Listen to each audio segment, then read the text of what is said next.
नमस्कार दोस्तों, मैं हरीश आपके अपने YouTube चैनल हरीश एसएससी वाले में स्वागत करता हूं और आशा करता हूं आप सभी अच्छे होंगे और आपकी तैयारी भी अच्छी चल रही होगी। तो दोस्तों, आज हमारा मैथ का प्रैक्टिस सेट नंबर 19 है। कुछ इंपॉर्टेंट क्वेश्चन है। ये सारे क्वेश्चन वो हैं जो RWA का प्रैक्टिस सेट होता है, हर संडे को वहां से क्वेश्चन लेकर आए हैं। अगर आपको क्वेश्चन अच्छे लगे तो वीडियो को लाइक करना है, चैनल को सब्सक्राइब करना है। तो चलते हैं पहले क्वेश्चन की तरफ। तो दोस्तों, पहला क्वेश्चन कह रहा है कि कोई धनराशि 5 वर्ष में 750 रुपये, 6 वर्ष में 800 हो जाती है, तो धनराशि कितनी थी? देखो, 5 वर्ष में 750 रुपये हो रही है, ठीक भैया। फिर 6 वर्ष में 800 रुपये हो जाती है, ठीक। तो भैया 1 साल में कितनी बढ़ी? यहाँ कितने का अंतर? 1 वर्ष का। तो यहाँ कितने का अंतर? 50 रुपये का, ठीक। तो उसने पूछी है कि धनराशि क्या थी। अब 6 वर्ष का निकाल लो, 500 में से घटा देंगे, या 5 वर्ष का निकाल लो, 50 की 5 में गुणा करी, क्योंकि 5 वर्ष में तो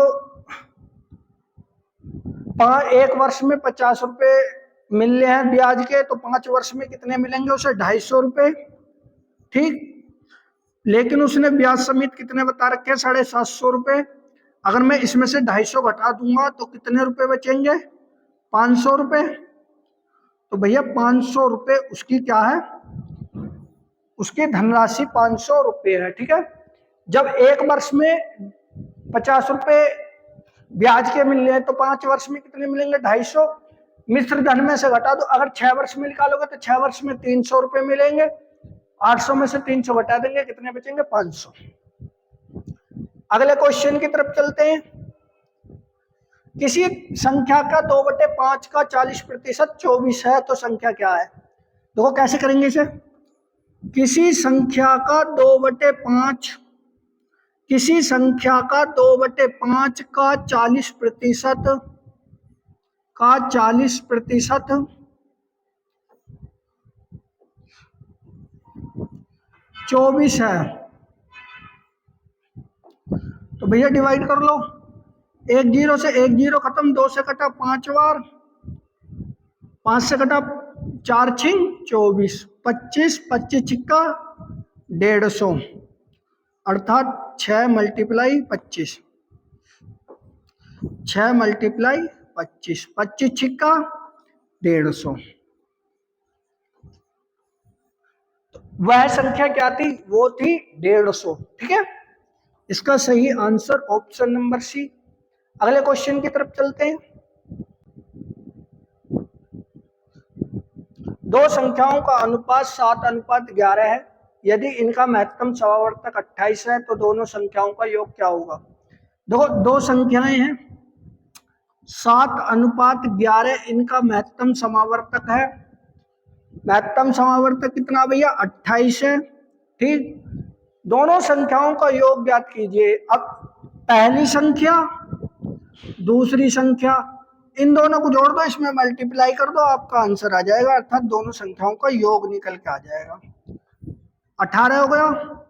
18 की गुणा इसमें कर दो, 18 8 144, 18 दूनी 36 और 14 50। तो 504 रुपये, 504 इसका क्या आ गया? संख्याओं का योग, ठीक है। अगले क्वेश्चन की तरफ चलते हैं। Question number 4। 4, 15, 24 के तृतीय अनुपात की गणना कीजिए। 4 अनुपात 15,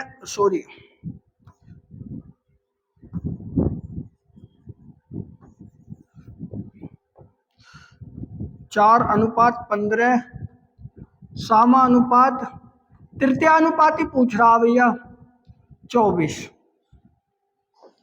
अब तृतीय अनुपाती पूछ रहा है तो कैसे निकालते हैं? अंदर वालों के अंदर वालों से गुणा, बाहर वालों की बाहर वालों से गुणा। 15 मल्टीप्लाई x बराबर 24 मल्टीप्लाई 4।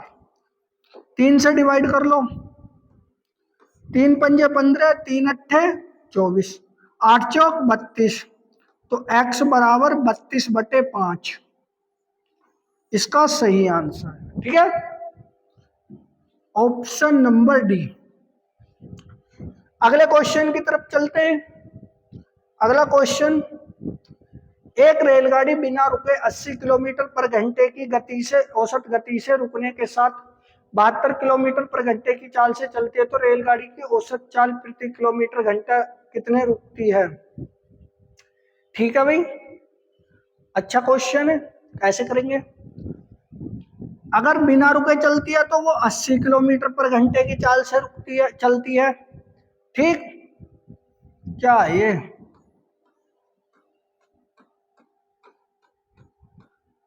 और रुकने के बाद वो 72 किलोमीटर की चाल से चलती है। इनका रेशो निकाल लो भैया, इनकी चालों का अनुपात है ये, चाल का अनुपात निकाल लो। 8 धाम 80, 8 नीम 72। ठीक, अब इनके समय का अनुपात क्या आ जाएगा भैया? समय का अनुपात है 9:10। तो उसने पूछी है कितने मिनट गाड़ी रुकी है। 9 मिनट में वो गाड़ी आनी चाहिए थी, लेकिन 10 मिनट में पहुंच रही है। तो कितने मिनट लग रहे हैं? 1 मिनट लग रहे हैं। कितने पे लग रहे हैं? 10 पे। 1 घंटे का मतलब 60 मिनट। भैया डिवाइड कर दो, इस जीरो से इस जीरो, तो 6 मिनट वो हर स्टेशन पे रुकेगी रेलगाड़ी। ठीक है, 6 मिनट पे वो रुकेगी। एक तरीका और है, इसे दूसरे तरीके से कैसे कर सकते हैं? एक रेलगाड़ी 80 किलोमीटर पर घंटे की चाल से चलती है, लेकिन जगह जगह रुकने पर 72 किलोमीटर की चाल हो जाती है, तो कितनी मिनट वो रुकती है? तो इसे घंटे में को मिनट में कन्वर्ट कर लो भैया, कर लो। एक जीरो से एक जीरो खत्म, 72 से 72 में से 8 गए तो 8/8 मल्टीप्लाई 6, अर्थात 6 मिनट इसका सही आंसर। ठीक है, अगले क्वेश्चन की तरफ चलते हैं। यदि ए भरने वाला पाइप जबकि बी और सी खाली करने वाले पाइप हैं, ए पाइप टंकी को 10 सेकंड में भर सकता है, बी टंकी के पाइप के 2/3 भाग को 20 घंटे में खाली कर सकता है। तीनों पाइप एक साथ खोले जाते हैं तो 40 घंटे में पूरा भर सकता है। तो सी टंकी के 2/3 भाग को कितने घंटे में खाली करेगा? अच्छा क्वेश्चन है, दिमाग खर्च करने वाला क्वेश्चन है, टाइम टेकिंग क्वेश्चन है। ए प्लस बी प्लस सी। ठीक है भैया, अब क्वेश्चन क्या कर रहा है? ए 10 घंटे में करता है, बी 2/3 कार्य है, 2/3 कार्य कितने? 20 घंटे में। तो टोटल कार्य कितना करेगा? 30 घंटे में कर लेगा भैया टोटल कार्य। तो 30 घंटे में करवा दो। ए बी सी तीनों मिलकर कार्य, यू पाइप निकाल रहा है, यू ऐड कर रहा, मतलब पानी भर रहा है। ये तीनों निकालने भर रहे, जो भी कार्य कर रहे हैं वो एक साथ कर रहे हैं। अब इनकी क्षमताओं का अनुपात निकाल लो। अगर मैं 10, 40 और 30 का अनुपात निकालूं तो 120 रेशो आएगा। 10 तिया 40 तिया 120, 30 चौक 40 और 10 से 12 बार। ये 12 पानी भरता है, ये 4 पानी निकालता है, और ये सारे मिलकर 3 पानी भर रहे हैं। 2 तो निकालते ही है ना। अब ये दोनों निकालने हैं तो इसमें से घटा लो, आपका पता चल जाएगा। 4 3 7, 7 में से 12 गए 5, 12 में से 7 गए 5, उल्टा कह दिया मैंने। 12 से काटो 5 दूनी 10, 5 चौक 20। ठीक, ये 24 घंटे में सी जो है वो भर सकता है इसे पाइप को, मतलब निकालता है। अब सी कह रहा है कि 1/3 2/3 भाग कितने घंटे में निकालेगा? तो 2/3 निकाल दो भैया इसका। 2/3 निकाला, 3 अट्ठे 24, 8 दूनी 16, 16 हावर में वो टंकी को क्या कर सकता है? खाली कर सकता है। Option number D. ठीक है, अगले क्वेश्चन की तरफ चलते हैं। एक दुकानदार एक पर्स को 25% की छूट पर देता है। यदि वह 37% की छूट देता तो उसे लाभ के रूप में 120 रुपये कमाने होते हैं, तो पर्स का अंकित मूल्य कितना होगा? देखो पहले वो 25% की छूट दे रहा था, लेकिन बाद में 37% की छूट देता है, तो उसे 120 का लाभ होता है। तो उसे कितने का लाभ होता है? 120 को। किसे? जो पर्स खरीद रहा है। तो इनका डिफरेंस कितना भैया? इनका डिफरेंस 12 का, वो कितने का बता रहा है? 120 का। कर दो डिवाइड, 12 दाम 120, एक की वैल्यू 10 है, तो 100 की वैल्यू कितनी हो जाएगी? 100 की वैल्यू हो जाएगी 1000 रुपये। इसका ऑप्शन नंबर डी। ठीक है, अगले क्वेश्चन की तरफ चलते हैं। Question number 9। क्वेश्चन नंबर 9 कह रहा है 37 संख्याओं का औसत 49 है। ठीक है भैया, 37 संख्याओं का औसत 49 है। पहली 21 संख्याओं का औसत 43.8 है। पहली 21 संख्याओं का औसत 43.8 है। उसके बाद कहिए अंतिम 17 संख्याओं का औसत 555.6 है। अंतिम 17 संख्याओं का औसत 55.6 है। तो 21वीं संख्या को छोड़ दिया जाए तो शेष संख्याओं का औसत ज्ञात कीजिए। देखो इसके क्वेश्चन को आप करना है, कैसे करना? अब इनकी गुणा करोगे जो आ जाए, इनकी गुणा करने के बाद जो भी आएगा आपका, इन दोनों को ऐड कर देना और इसकी गुणा करके इसे घटा देना, तो हमारी 21वीं संख्या निकल के आ जाएगी। अब जो 21वीं संख्या है इसमें से घटा देना 21वीं संख्या को। कौन सी को? 21वीं संख्या को इसमें से घटा देना, तो कितनी संख्या बचेंगी भैया? फिर 36 बचेंगी। उस जो भी 21वीं संख्या को घटाने के बाद आएगा उसे 36 से डिवाइड कर देना, आपका आंसर आ जाएगा। ठीक है, अगले क्वेश्चन की तरफ चलते हैं। 3 संख्याओं का अनुपात ए, बी और सी का अनुपात 4:9, 2:3, 3:4।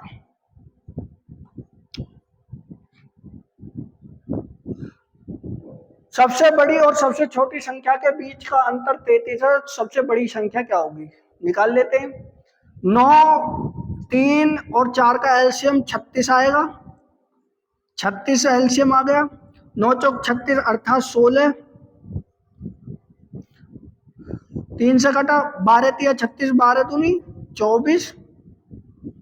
4 से कटा 4 नीम 36, 9 तिया 27। तो इसका जो रेशो आया भैया ये आया। ठीक है, अब इसने कही है कि सबसे बड़ी और सबसे छोटी संख्या का अंतर 33 है। सबसे बड़ी संख्या और सबसे छोटी संख्या का अंतर कितना आ रहा है हमारा? यहाँ पे हमारा आ रहा है 11। जब 11 आ रहा हमारा तो भैया 33 कटा 3 बार, तो इसने कहा है कि सबसे बड़ी संख्या, इसका सही आंसर क्या हो जाएगा भैया? 81।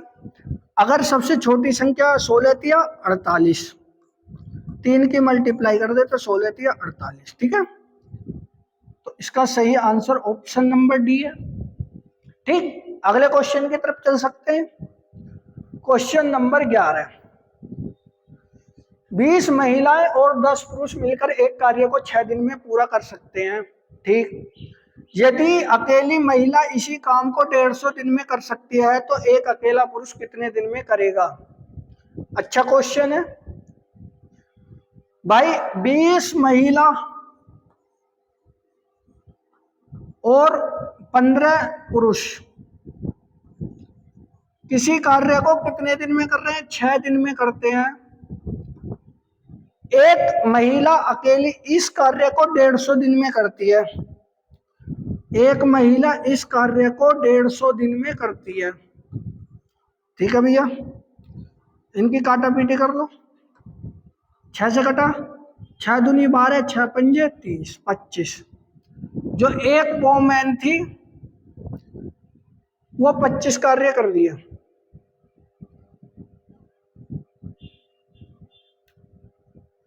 तो ये आ गया हमारा 20 women plus 15 man equal to 25 women. 20 में से 25 में से 20 वोमेन गई तो कितनी बची? 5 वोमेन बची। तो इनका रेशो क्या आ जाएगा भैया?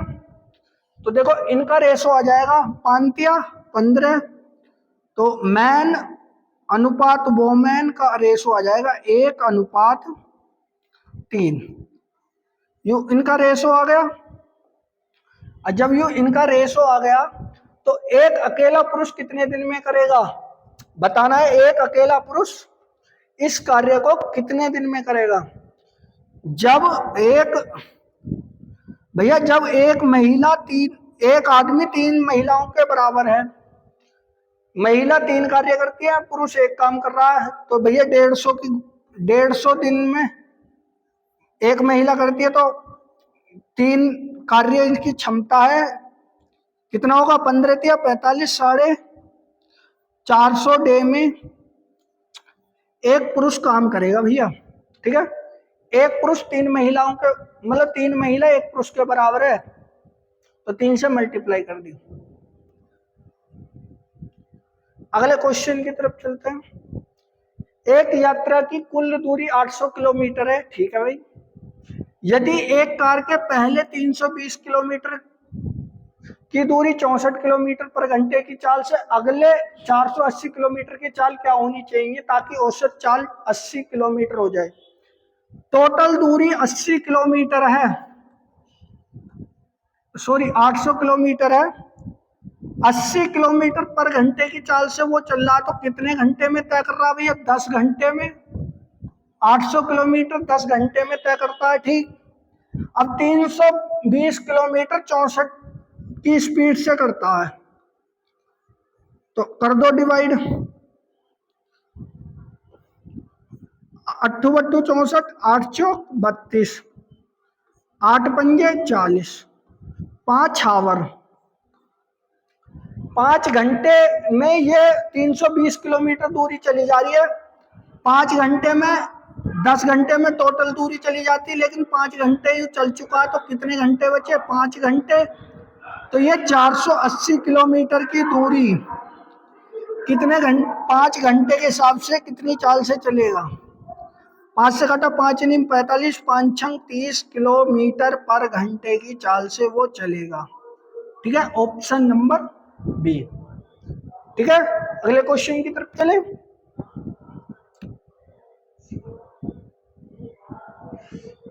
अर्धवार्षिक रूप से संयोजित 10% वार्षिक दर से 1.5 वर्ष के लिए निवेश की गई धनराशि इतनी है, चक्रवृद्धि ब्याज 5444 रुपए, तो धनराशि क्या होगी ज्ञात करनी है। ठीक है, कर लेते हैं इस क्वेश्चन को। भैया 10% आर है, लेकिन कैसी है? वार्षिक है, तो अर्धवार्षिक बना लो इसे।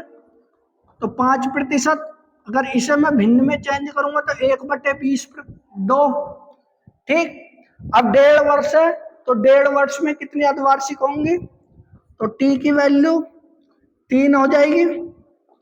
निकाल लो भैया, फॉर्मूले से आपका क्वेश्चन हो जाएगा। भैया 540 रुपए आपका ब्याज है, धन उसने पूछा है 21/20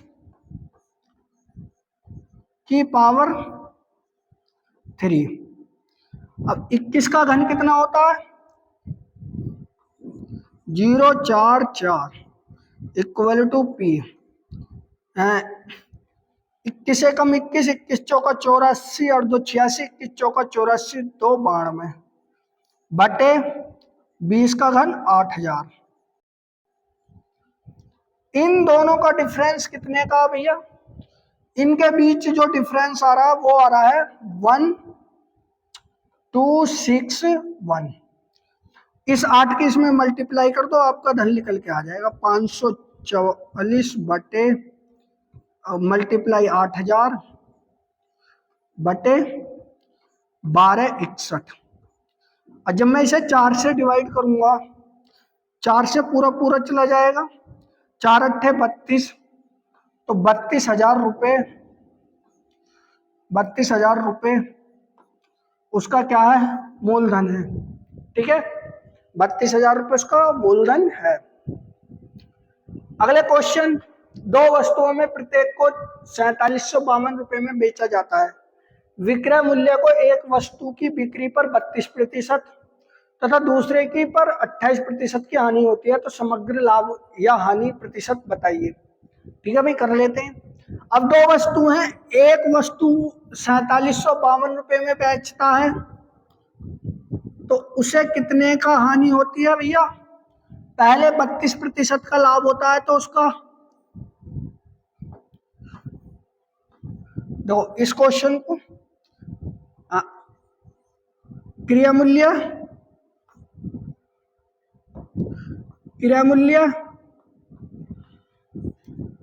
मल्टीप्लाई लाभ या हानि इक्वल टू विक्रय मूल्य।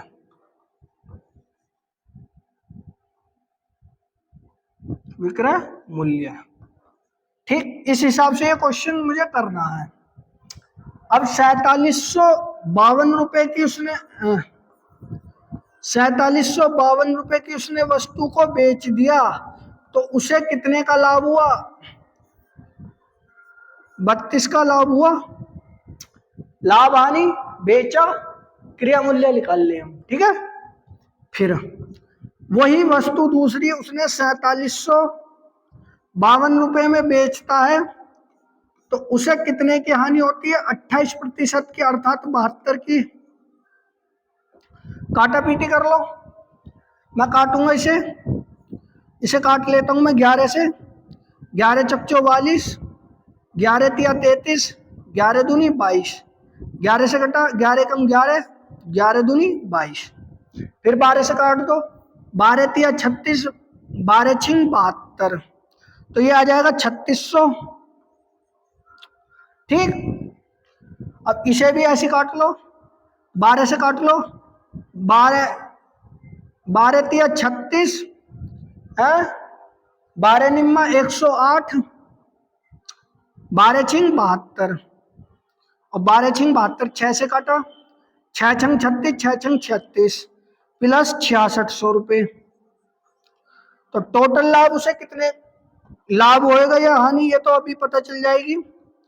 तो टोटल कितने रुपए में उसने वस्तु बेची? 12 10,200 रुपए की वस्तु बेची थी। लेकिन ये दोनों वस्तु अगर मैं 4700 के हिसाब से लगाऊं, 4752 के हिसाब से लगाऊं, दो वस्तु कितने रुपए में बेची होंगी? 4 10 14 15 8 9 9,504 रुपए में बेची, तो कितने का लाभ हुआ उसे भैया? तो देखो उसे जो लाभ होगा, उसे लाभ हुआ होगा, कितने का लाभ हुआ होगा निकाल दीजिए।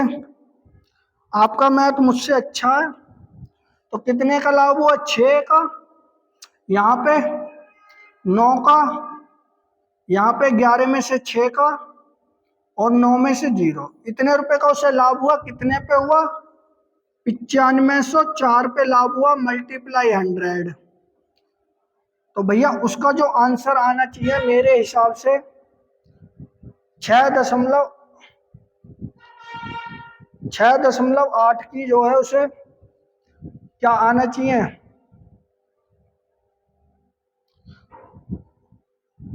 इतने की हानि आनी चाहिए उसकी। ठीक है, सॉरी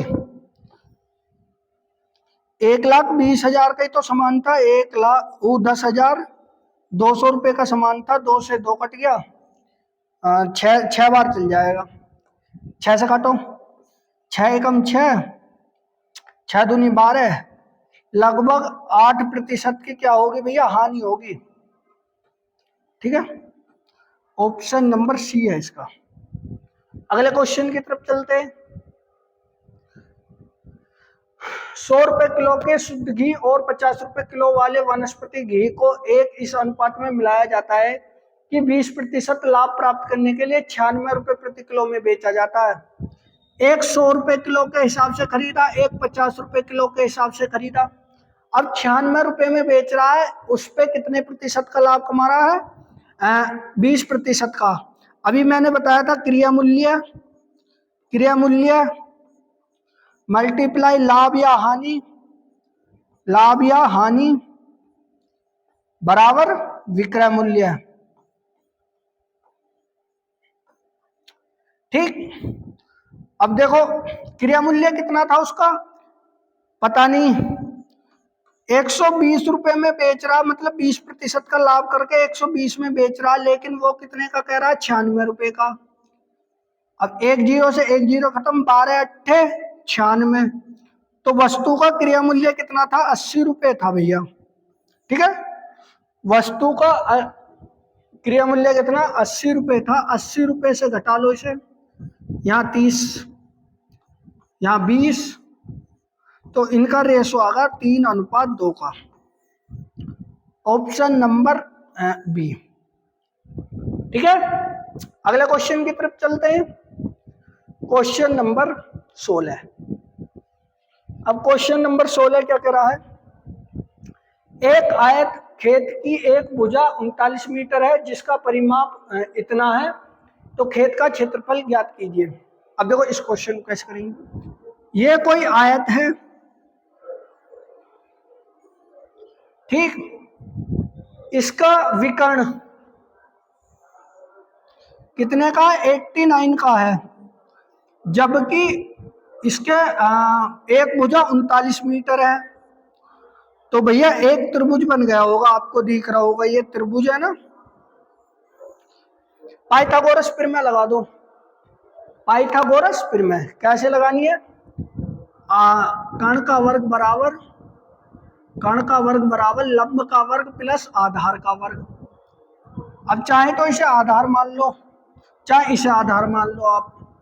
तो कर्ण का वर्ग बराबर माइनस लंब का वर्ग बराबर आधार का वर्ग। देखो सिंपल तरीके से कर लेंगे इस क्वेश्चन को बहुत भैया। 89 का वर्ग माइनस 39 का वर्ग इक्वल टू ए स्क्वायर। अब देखो यहाँ पे तुम्हें a plus B A minus B का फॉर्मूला चमक रहा होगा, तो एक बार 89 प्लस 39 कर दो, एक बार 89 माइनस 39 कर दो, इक्वल टू ए स्क्वायर। कर लो आगे क्वेश्चन।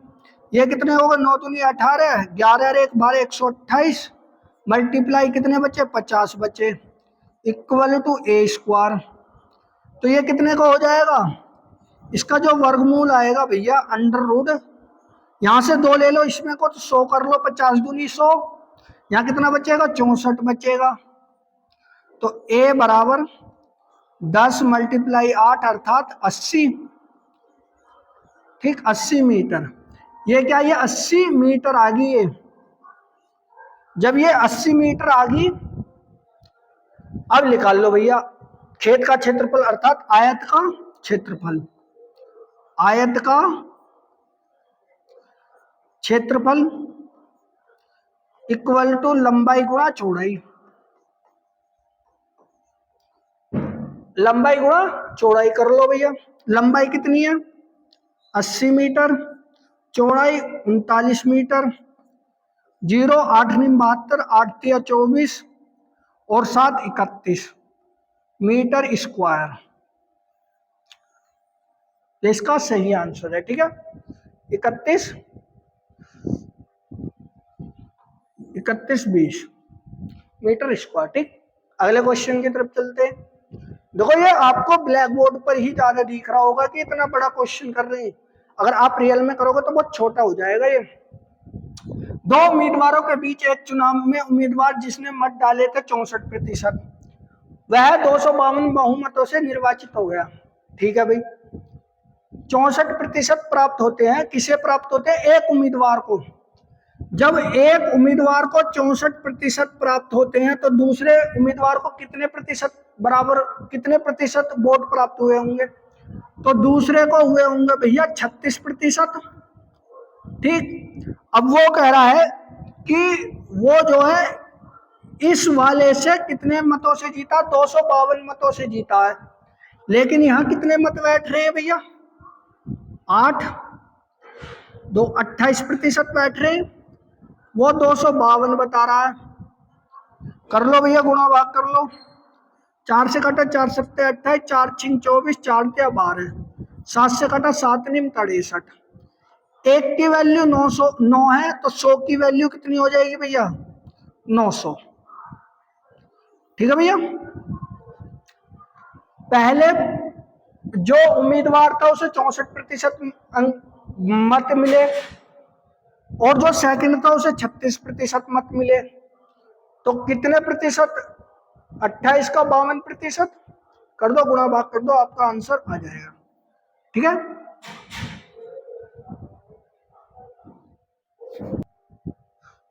अगले क्वेश्चन की तरफ चलते हैं। अगला क्वेश्चन क्या करा?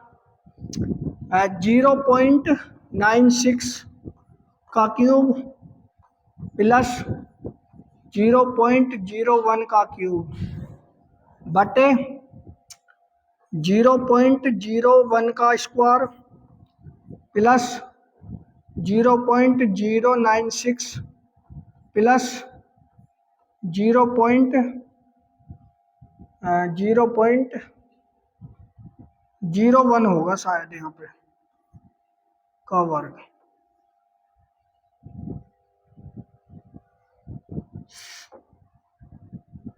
नाइन सिक्स है। ठीक है भाई।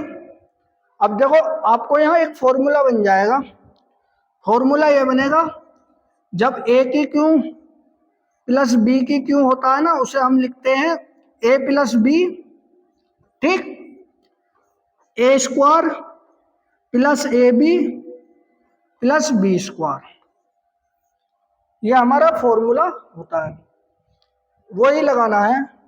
कहने का मतलब 0.96 को जोड़ दो, तो जोड़ा था 0.97। Option number A. अगले क्वेश्चन की तरफ चलते हैं। एक क्षण अधिकतम लंबाई ज्ञात कीजिए जिसकी 10 मीटर, 5 मीटर और 10 मीटर विमा वाले कमरे में रखी जा सकती है। अब क्षण कमरा कैसा होता है? घनाकार। घन का विकर्ण पूछ रहा है। अब घन का विकर्ण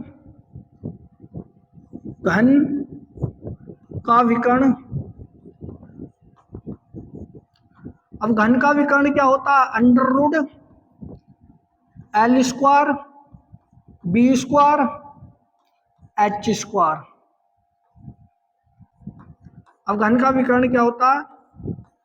एल का स्क्वायर प्लस बी का स्क्वायर प्लस एच का स्क्वायर। ठीक है। अब एल बी एच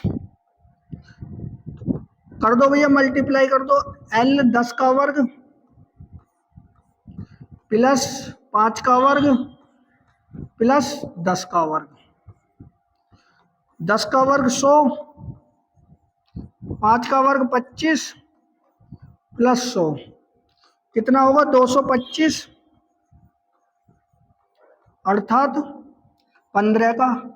तो 15 मीटर की वो क्या होनी चाहिए? क्षण होनी चाहिए। इतनी लंबाई की क्या होनी चाहिए? क्षण होनी चाहिए। ठीक है। जब भी क्षण की बात करें, विकर्ण का सूत्र लगा दो, घन के विकर्ण का, अपने आप आंसर आ जाएगा। अगले क्वेश्चन की तरफ चलते हैं। Question number 20। एक आदमी ने 20% के कुल लाभ पर 2 साइकिल खरीदी। यदि उसने प्रत्येक को 3500 रुपए में खरीदा था, तो 5% लाभ प्राप्त होने वाली साइकिल बेच दी, और दूसरी साइकिल पर कितना लाभ होना चाहिए उसे? अब देखो, 2 साइकिल थी, एक 3500 रुपए में बेची और दूसरी भी 3500 रुपए में खरीदी, सॉरी।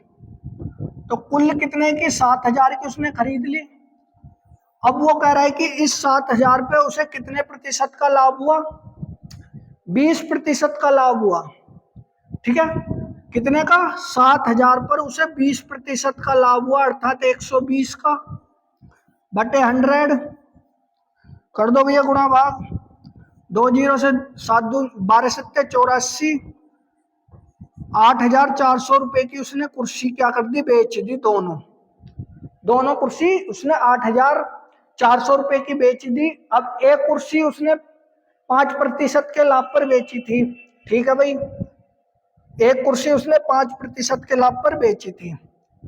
भैया एक कुर्सी का मूल्य है 3500 रुपए, 5% का लाभ उसे हुआ बटे 100। भाई कर दो गुणा भाग, 35 दूनी 70,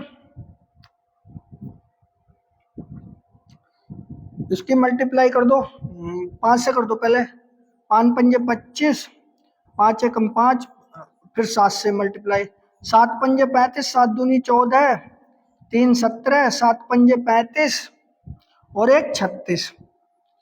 3500 की वस्तु उसने 3675 रुपए में बेच दी, 3675 रुपए में बेच दी। तो 25 2 7, 5 में से 7 में से 4 गए 3, तो अगली कुर्सी उसे 4725 रुपए में बेचनी चाहिए। 3500 से कितना अधिक है, 1225 रुपए अधिक है, 1225 रुपए अधिक है, सॉरी, ठीक है, 1225 रुपए अधिक है, कितने से, 3500 से, मल्टीप्लाई 100, एक 2 जीरो से 2 जीरो खत्म, 5 से काट लो, 5 से कटा 5 सत्ते 35, 5 से कटा 5 दूनी 10, 5 चौक 20, 5 पंजे 25, 7 से काटा 7 तिया 21, 7 पंजे 35। तो उसे 35% का क्या होना चाहिए, 35% का उसे लाभ होना चाहिए, ठीक है भाई। दूसरी वस्तु पर उसे 35% का लाभ होना चाहिए, जब जाकर उसे कितने प्रतिशत का लाभ होगा, टोटल मिलाकर 20% का लाभ होगा दोनों कुर्सियों पर, ठीक है। तो आशा करूंगा कि आपको क्वेश्चन अच्छे लगे होंगे।